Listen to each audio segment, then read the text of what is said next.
Primarily with the Williamsburg disaster, the Northampton flood.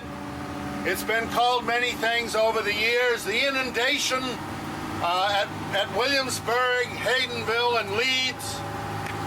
I suppose everyone knows that it was a gray, dour day such as this in May, the morning of Saturday, 16 May 1874.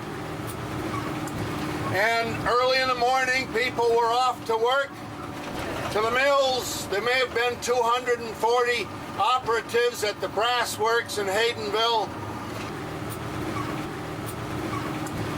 There may have been 120 young women operating the spindles at the Skinner factory, the Uncomunk Silk Mills, just to mention two spots. And I don't know the history of Leeds. You know that better than I, and Jim will comment on that. But those people got out at 6:30, probably reported to the mills at 7.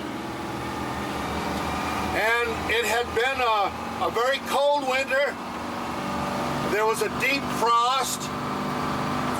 There must have been a deep frost because we found photographs taken at the right after the disaster. The trees had no leaves, and that's a very late spring if the trees haven't leaved out by the 16th of May. If there was a deep frost, it would have contributed to the deterioration of the earthen-filled dam.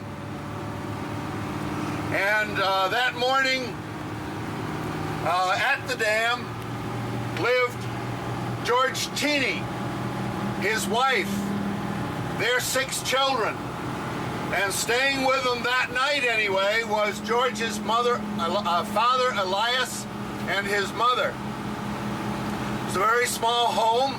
It's hard to imagine the style of life they must have led. 6 children and 4 adults in that small home that night. George was a Civil War veteran, a man of commitment, a man of duty. He says he went out and inspected the dam that morning at 6:30, which would have been early light.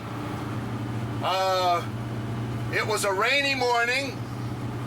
If he had been out every morning for how many days, weeks, months, years, maybe he didn't go out that morning, but he said at the coroner's inquest that he inspected the dam that morning.